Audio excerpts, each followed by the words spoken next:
राधे राधे, जय श्री कृष्णा। चॉकलेट मामी से मैं सीमा सिंह आज आपके लिए बचबारस की लगातार 4 कहानियां लेकर आई हूँ।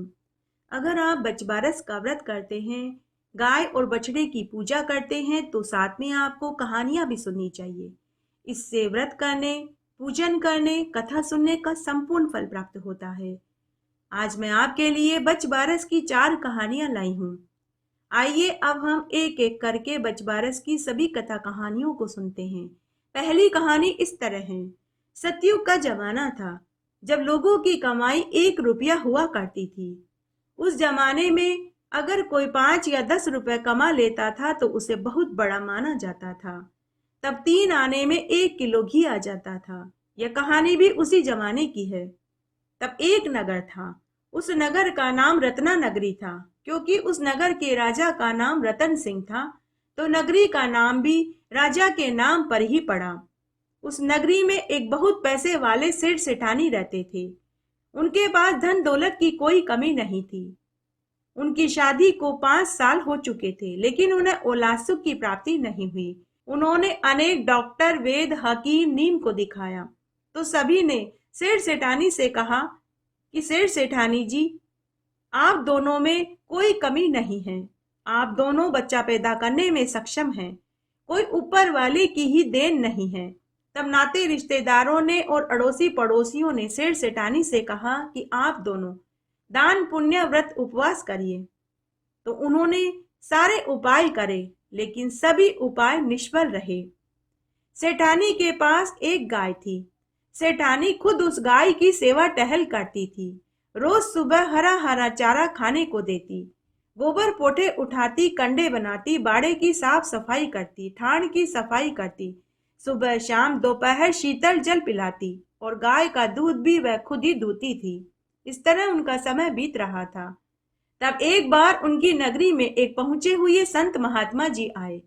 सेठ सेठानी संत महात्मा जी के पास गए और अपना सारा दुख उन्हें कह सुनाया। तब संत महात्मा जी ने उन्हें कहा कि कल मैं तुम्हारे घर आऊंगा, तभी मैं उपाय बताऊंगा। दूसरे दिन संत महात्मा जी सेठ सेठानी के घर आए। जब संत महात्मा जी सेठ सेठानी के घर आए तो उन्होंने सेठ जी के आंगन में एक गाय को बंधा देखा। उस गाय को देखकर संत महात्मा जी गाय के बाड़े में गए और गाय की पीठ को सहलाने लगे।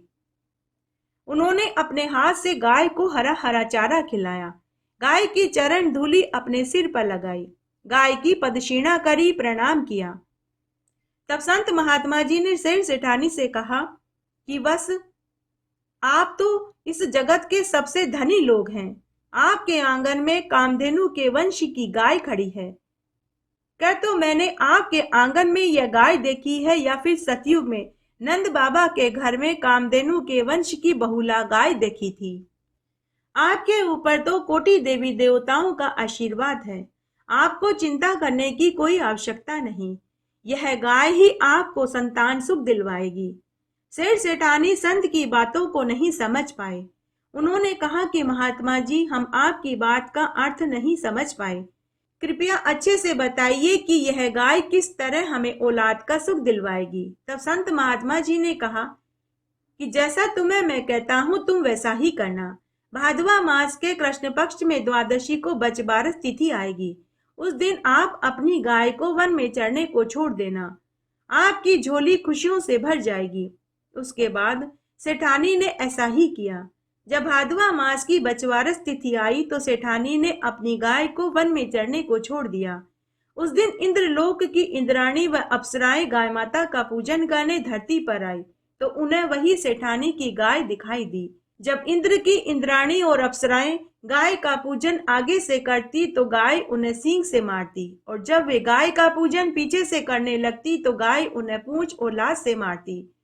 तो इंद्राणी और अप्सराएं गाय माता से बोली कि हे गाय माता, हम तो बचबारस के दिन आपका पूजन करने आई थी और आप हमें ही मार रही हो।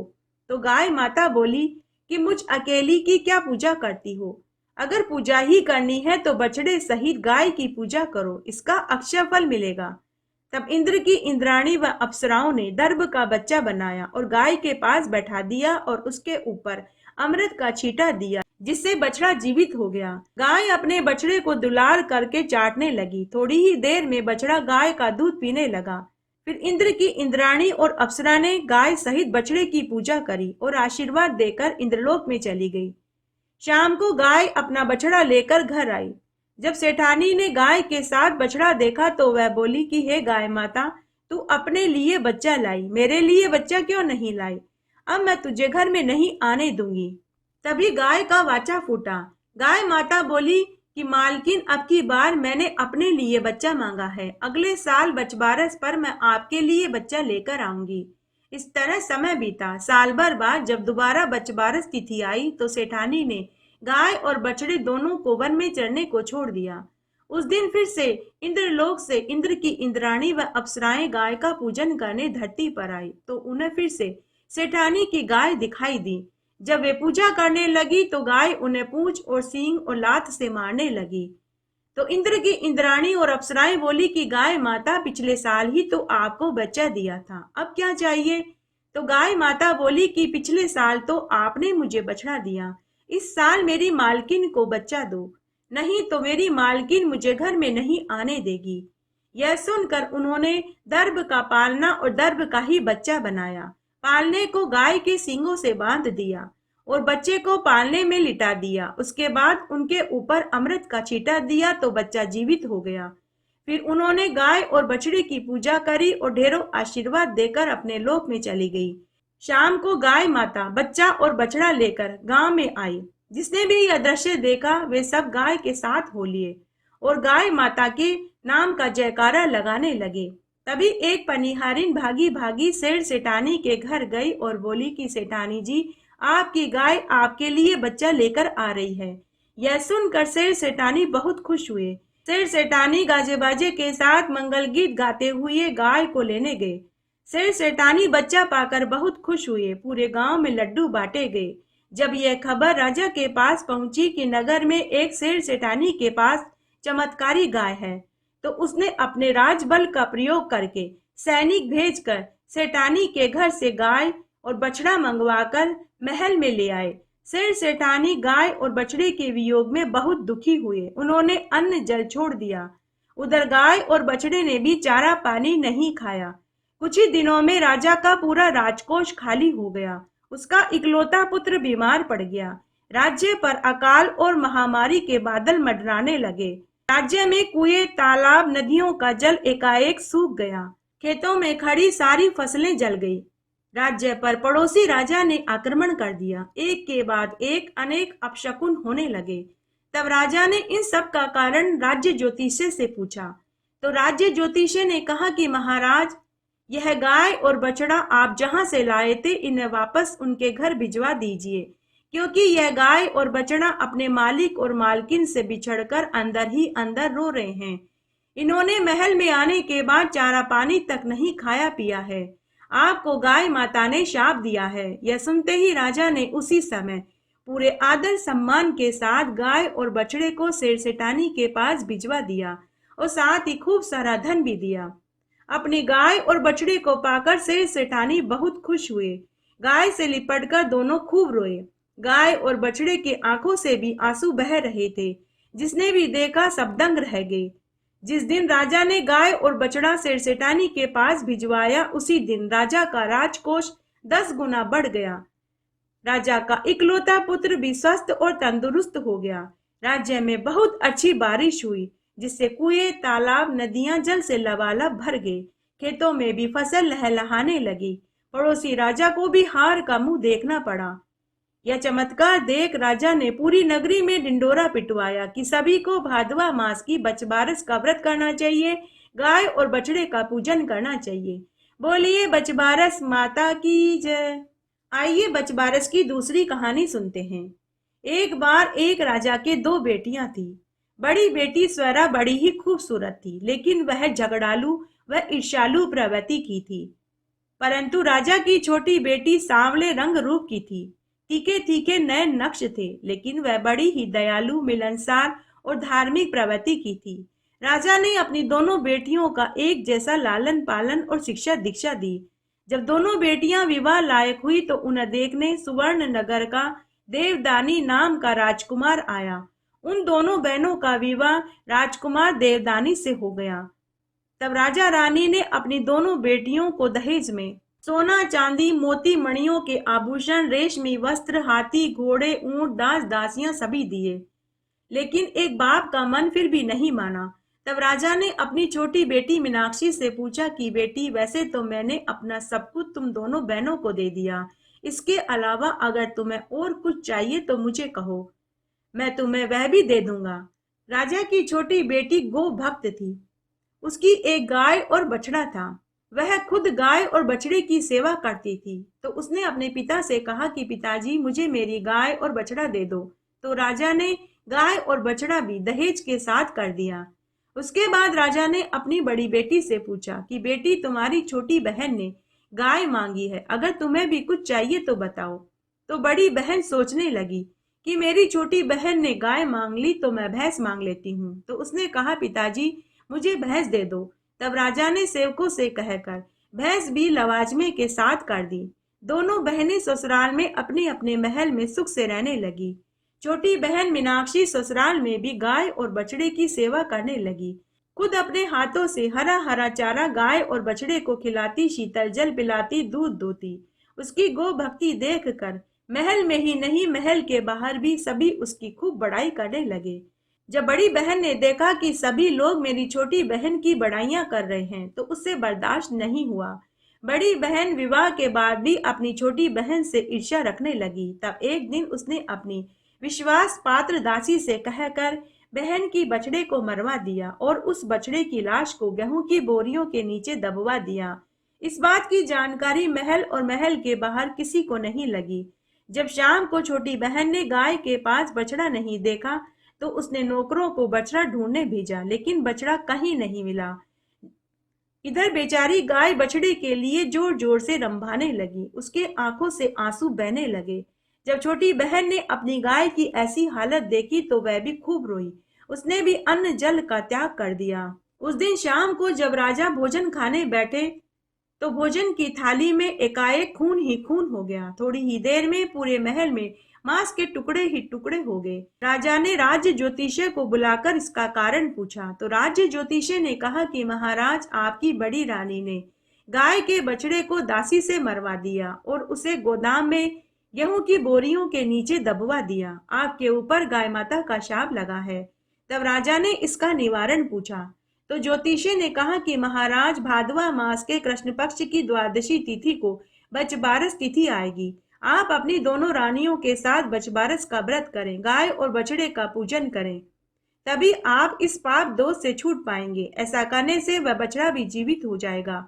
तब राजा ने बड़ी रानी को बुलवाया तो बड़ी रानी, जो अपने पाप दोष के बोझ से दबी जा रही थी, उसने राजा से और अपनी छोटी बहन से अपनी गलती की माफी मांगी। उसके बाद जब बचबारस तिथि आई तो राजा ने अपनी दोनों रानियों के साथ बचबारस का व्रत किया, गाय और बछड़े की पूजा करी, जिससे गाय माता के शाप से वे छूट गए तथा वह बछड़ा भी जीवित हो गया। इस व्रत में कटी हुई कोई भी चीज नहीं खाई जाती। गेहूं, जौ, चावल नहीं खाते। मूंग, मोठ, चना, मटर, अंकुरित पदार्थ ही खाए जाते हैं। भोजन में बेसन, मक्का, बाजरा, ज्वार खाते हैं। उद्यापन में 12 सुहागिनों को भोजन कराते हैं, 2 चांद, सूरज और 1 सतिया की। इन्हें भी व्रत वाला ही भोजन कराना चाहिए। इस दिन गाय और बछड़े की पूजा करते हैं, तिलक लगाकर लच्छा बांधते हैं, फूल माला पहनाते हैं, लाल पीली लुगड़ी उड़ाते हैं, सींगों और पैरों पर मेहंदी लगाते हैं, गाय की चरण धूली सिर पर लगाते हैं, गाय की 5 या 7 परिक्रमा करते हैं, गाय को गुड़ अंकुरित अनाज खिलाते हैं। बोलिए बचबारस माता की जय। बचबारस की कहानी। सौराष्ट्र प्रदेश में शोभन नगर में धनद नाम का एक अत्यंत ही धन संपन्न व धर्म का पालन करने वाला एक साहूकार अपने बेटा, बहू और 2 पोतों के साथ रहता था। एक बार उसने निर्जन और निर्जल स्थान पर एक जलाशय बनवाया। उसने बहुत सा धन खर्च करके पशुओं के पानी पीने के लिए सुंदर पत्थरों की सीढ़ियां बनवाई। जलाशय के चारों ओर सुंदर बाग बगीचा लगवाया ताकि जो भी यात्री वहां पानी पीने आए तो थोड़ी देर के लिए पेड़ों की छाया में बैठकर विश्राम कर सके। परंतु कुछ दिनों के बाद ही जलाशय का सारा जल सूख गया, उसमें एक बूंद भी जल नहीं रही। यह देखकर साहूकार दुखी हो गया। तब एक दिन वह दुखी होकर तालाब के किनारे ही सो गया। तब जल देवता ने साहूकार को दर्शन देकर कहा कि हे पुत्र, यदि तुम जलाशय में जल लाना चाहते हो तो इसका एकमात्र उपाय है कि तुम अपने दोनों पोतों में से एक पोते की बलि दे दो। दूसरे दिन साहूकार सोकर उठा तो उसे अपने स्वप्न वाली बात याद आई। उसी समय साहूकार घर आया। घर आकर उसने अपने बड़े पुत्र को स्वप्न वाली पूरी बात बताई। साहूकार का बड़ा पुत्र बड़ा ही धार्मिक प्रवृत्ति का था, हमेशा धर्म के कार्य में लगा रहता था। साहूकार के पुत्र ने अपने पिता से कहा कि पिताजी, आप मेरे और मेरे पुत्र के भी जनक हैं।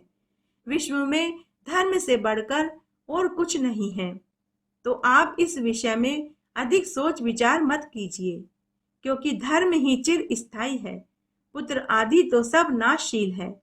थोड़ा सा मूल्य देकर कोई बड़ा फल प्राप्त करना बहुत कठिन है। पिताजी, मेरे दो पुत्र हैं, बछराज और हंसराज। इसमें से बछराज बड़ा है और हंसराज छोटा है। आप मेरे बड़े पुत्र बछराज की बलि दे दीजिए। किंतु स्त्रियों का दिल बहुत छोटा होता है, इसलिए उनसे ऐसी बात छुपाकर रखनी चाहिए। अब मेरी पत्नी से बात छिपाने का एक ही उपाय है। आपकी बहू अर्थात मेरी स्त्री गर्भवती है। उसके प्रसव का समय निकट आने वाला है। प्रसव के समय वह अपने पिता के घर जाएगी और प्रसव के पश्चात ही पुनः घर आएगी। तब मैं अपने छोटे पुत्र हंसराज को उसके साथ भेज दूंगा। पिताजी, उस समय यह कार्य बड़ी सरलता से हो जाएगा। अपने पुत्र के वचन सुनकर साहूकार बड़ा प्रसन्न हुआ और अपने पुत्र से बोला कि हे पुत्र, तुम धन्य हो और तुम्हारे जैसा पुत्र पाकर मैं भी धन्य हो गया, इसीलिए मैं पुत्रों वाला हूँ। तब कुछ दिनों के बाद साहूकार की पुत्र वधू को उसके घर से उसका भाई लेने आ गया। वह अपने पिता के घर जाने लगी तो उसका पति अपनी पत्नी से बोला कि सुशीला, तुम बड़े पुत्र बछराज को यहीं छोड़ जाओ और छोटे पुत्र हंसराज को अपने साथ ले जाओ। सुशीला ने अपने सास ससुर और पति से आज्ञा ली और अपने भाई के साथ अपने छोटे पुत्र हंसराज को लेकर अपने मायके चली गई। बहू के जाने के बाद साहूकार और उसके पुत्र ने बछराज को स्नान करवाया, सुंदर सुंदर वस्त्र आभूषण पहनाए और वरुण देवता का नक्षत्र पूर्वाषाढ़ आने पर बछराज को जलाशय के किनारे ले जाकर खड़ा करके बोले कि मैं अपने पुत्र की जल देवता की प्रसन्नता के लिए बलि दे रहा हूँ। ऐसा कहकर तलवार से अपने पुत्र बछराज की गर्दन काट दी। इससे जल देवता प्रसन्न हो गए और वह जलाशय जल से भर गया। तब दोनों पिता पुत्र जलाशय भर जाने के कारण प्रसन्न हुए, परंतु पुत्र शोक में दुखी होकर घर लौट आए। उधर साहूकार के बेटे की बहू सुशीला ने एक पुत्र को जन्म दिया। 3 माह के बाद वह अपने पिता के घर से अपने दोनों पुत्रों को लेकर अपने ससुराल की ओर चल दी। मार्ग में उसे वही जलाशय दिखाई दिया जो उसके घर से 1 योजन की दूरी पर था। जलाशय को जल से भरा हुआ देखकर सुशीला आश्चर्यचकित रह गई और मन ही मन सोचने लगी कि यह सब कुछ मेरे ससुर के धन और परिश्रम का सुफल है। उस दिन बचबारस का दिन था। उसने वहीं तालाब की पूजा करी और किनारे पर सत्तू के 2 लड्डू रखे और अपने दोनों पुत्रों को आवाज लगाने लगी, आओ मेरे हंसराज, आओ मेरे बछराज, लड्डू उठाओ और खा लो। तब जल देवता सोचने लगे कि इसने बड़ी ही श्रद्धा और भक्ति भाव से तालाब का पूजन किया है, परंतु इसके पहले पुत्र की तो बलि दे दी गई है। अगर इसे पता चलेगा तो इसे बहुत दुख होगा। ऐसा विचार करके जल देवता ने बछराज को तालाब से बाहर कर दिया और उसे उसकी माँ दिखा दी। बछराज अपनी माँ को देखकर माँ माँ कहता हुआ अपनी माँ के पास आया। सुशीला ने अपने पुत्र को मिट्टी में सना हुआ देखा तो सोचने लगी कि मेरा पुत्र मिट्टी में सना हुआ क्यों है, परंतु यह विचार करके कि अगर मैं अपने पुत्र से पूछूंगी तो वह डर जाएगा, इसलिए उसने अपने पुत्र से कुछ नहीं पूछा। मन ही मन सोचने लगी कि यदि चोर इसे उठाकर लेकर गया था तो इसने गहने क्यों पहन रखे हैं, और यदि पिशाच लेकर गया था तो यह जीवित क्यों है। निश्चित रूप से मेरे सास ससुर और मेरे पति बचराज के लिए चिंतित हो रहे होंगे। उसी समय गांव के कुछ लोग साहूकार के घर गए और बोले कि तुम्हारी बहू सुशीला आ रही है। यह सुनकर साहूकार दंपति और उसका पति दुखी हो गए और सोचने लगे कि जब सुशीला घर आएगी तो क्या जवाब देंगे कि बचराज कहाँ गया। इतने में ही सुशीला अपने तीनों पुत्रों को लेकर घर पहुंच गई। सास ससुर और पति बचराज को जीवित देखकर सुशीला से पूछने लगे कि हे शुचि स्मते, तुमने ऐसा कौन सा पुण्य व्रत किया। तुम तो बड़ी ही पतिव्रता हो, तुम धन्य हो, साथ ही पुण्यशालिनी भी हो। बचराज की मृत्यु हुए तो 2 महीने हो गए, परंतु तुमने तो इसे पुनः प्राप्त कर लिया और जलाशय भी जल से भर गया। हे कल्याणी, यहाँ से जाते समय तुम मात्र हंसराज को लेकर गई थी, किंतु अब तुम 3 पुत्रों को लेकर आई हो। बहू, तुमने तो मेरे पूरे कुल का उद्धार कर दिया। हे कल्याणी, मैं तुम्हारी कैसे स्तुति करूं। इस प्रकार ससुर ने सुशीला की खूब बड़ाई करी।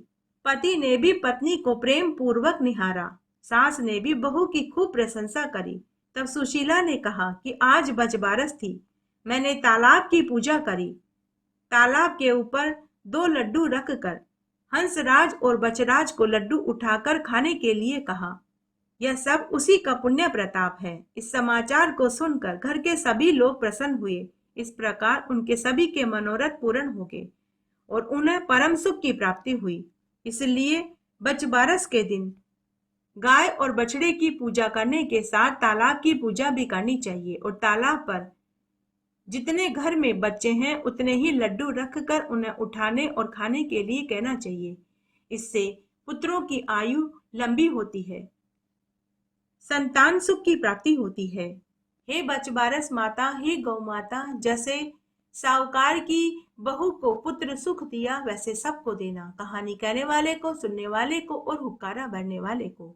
एक बार एक गाय चरती चरती वन में बहुत दूर निकल गई। तभी उसे एक शेर ने पकड़ लिया।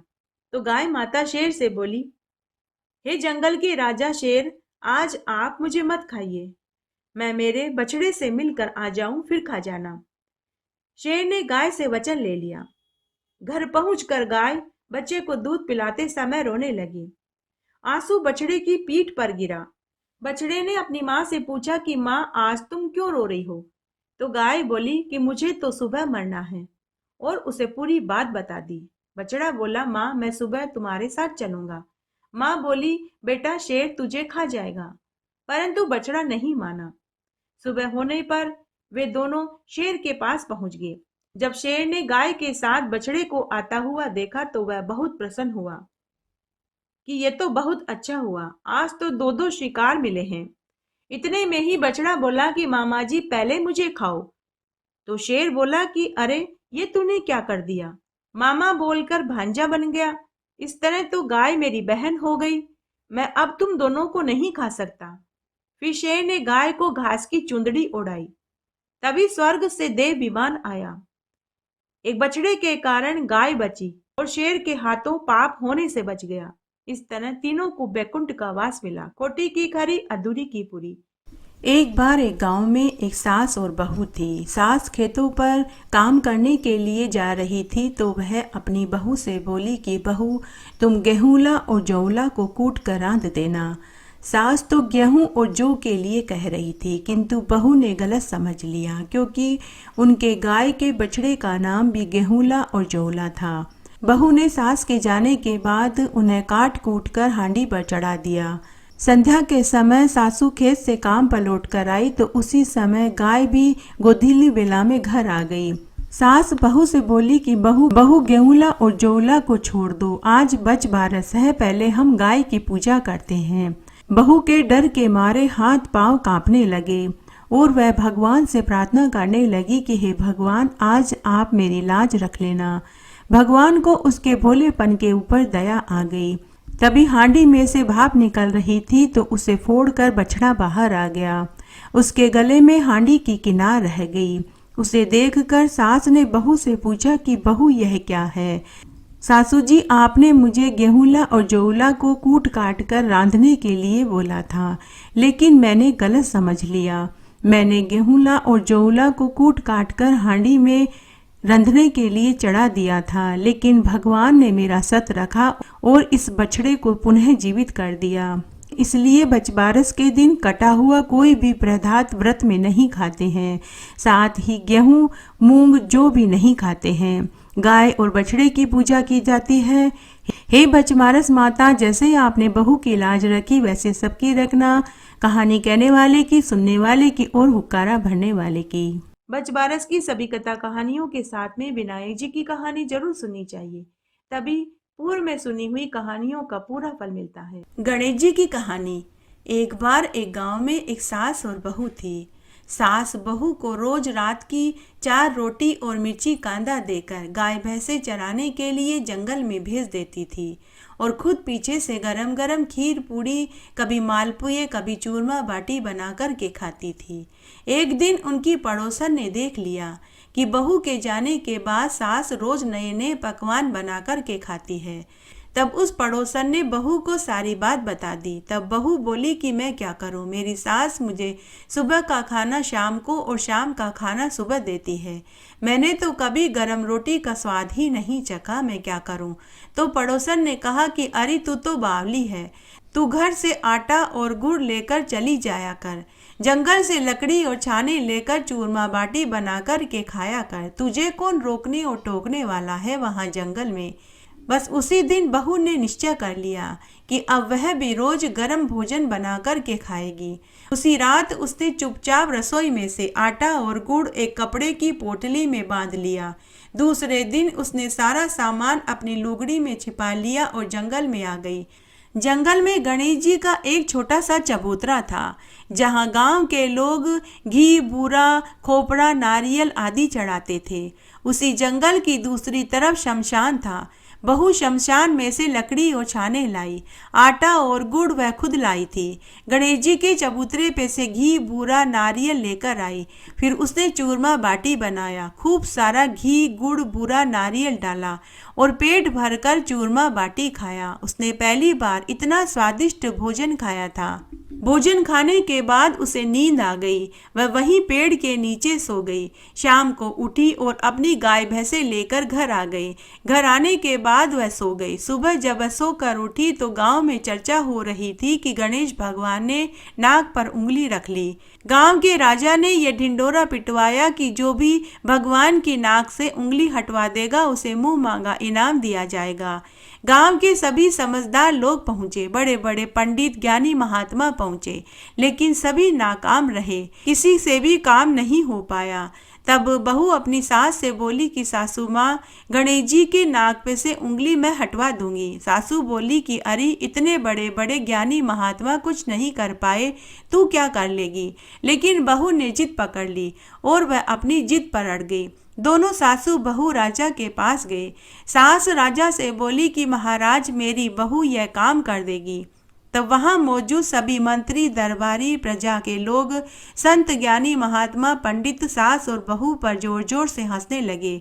लेकिन उन मंत्रियों में एक मंत्री बड़ा ही समझदार था। उसने राजा से कहा कि महाराज, सभी ने अपनी कोशिश कर ली, क्यों न एक मौका इन्हें भी दिया जाए। राजा ने आज्ञा दे दी। जब बहू मंदिर में जाने लगी तो सभी उसके पीछे पीछे मंदिर में जाने लगे। तो बहू ने कहा कि मेरी एक शर्त है, मैं अकेले ही मंदिर में जाऊंगी, मेरे साथ कोई नहीं जाएगा। तब वैसा ही किया गया। बहू अकेले मंदिर में गई। बहू ने अंदर से मंदिर का दरवाजा बंद कर लिया।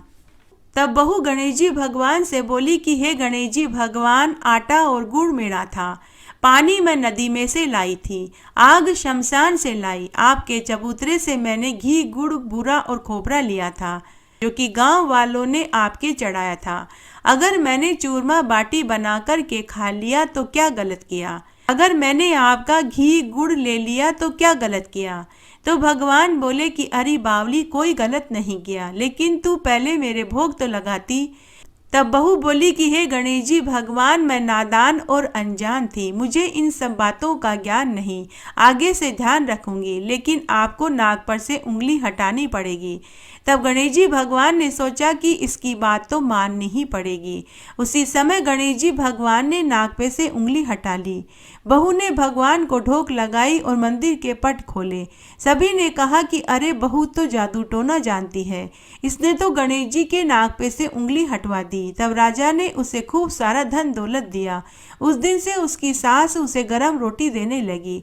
भगवान गणेश जी ने बहू से प्रसन्न होकर उसका मान बढ़ाया। जय हो गणेश जी भगवान की जय। आज मैंने आपको बच बारस की लगातार 4 कहानियां सुनाई, एक विनायक जी की कहानी सुनाई। आशा करती हूँ ये आपको जरूर पसंद आएगी। मेरे साथ बने रहने के लिए आपका धन्यवाद। आगे आने वाली कथा कहानी के लिए भी आप इसी तरह मेरे साथ बने रहें। धन्यवाद।